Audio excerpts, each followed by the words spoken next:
And reaction to the student loan forgiveness plan has been pouring in on social media and in person. A rally is taking place right now in Washington. Some are celebrating the move while others are criticizing it. Let's bring in ABC News White House correspondent Mary Alice Parks with more on that. Mary Alice, on the campaign trail, Biden pledged an immediate cancellation of a minimum $10,000 of student debt per person. So what took so long?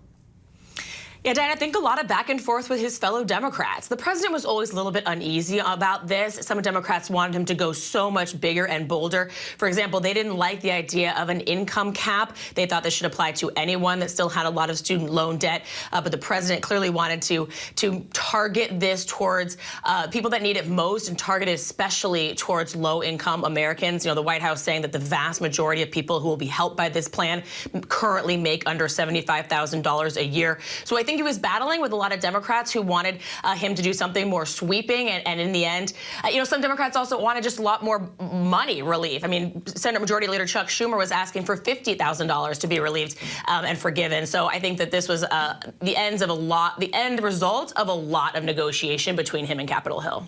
Now, Mary Alice, one of the main federal loan service providers has reported experiencing extremely high website and phone traffic since the announcement. StudentAid.gov was apparently also having issues. So what can people who qualify for this relief expect when they actually then try to get it?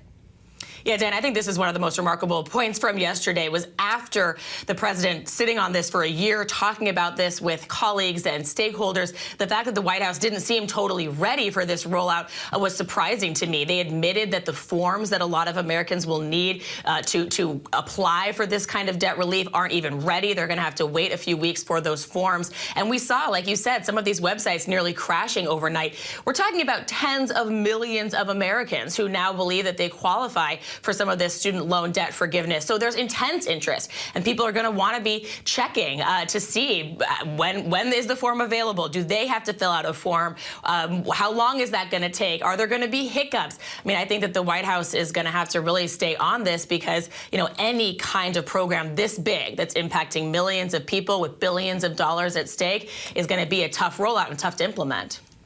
Now, critics, among other things, are calling this unfair, and they're saying that it'll be bad for the economy. So what are some of the key arguments there, and how's the White House responding to that?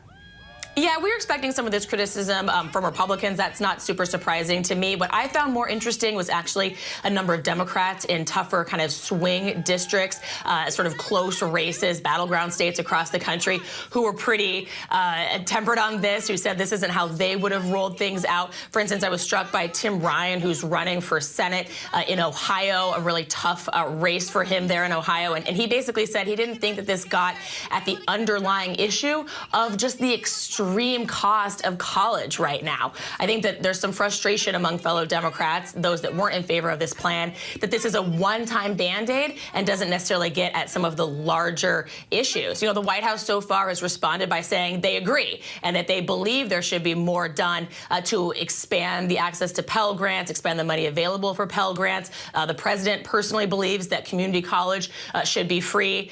But the question is, will he push for some of that even more in Congress? Will there be legislative solutions to try to work on making college more affordable?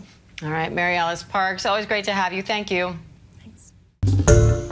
Hi, everyone. George Stephanopoulos here. Thanks for checking out the ABC News YouTube channel. If you'd like to get more videos, show highlights, and watch live event coverage, click on the right over here to subscribe to our channel. And don't forget to download the ABC News app for breaking news alerts. Thanks for watching.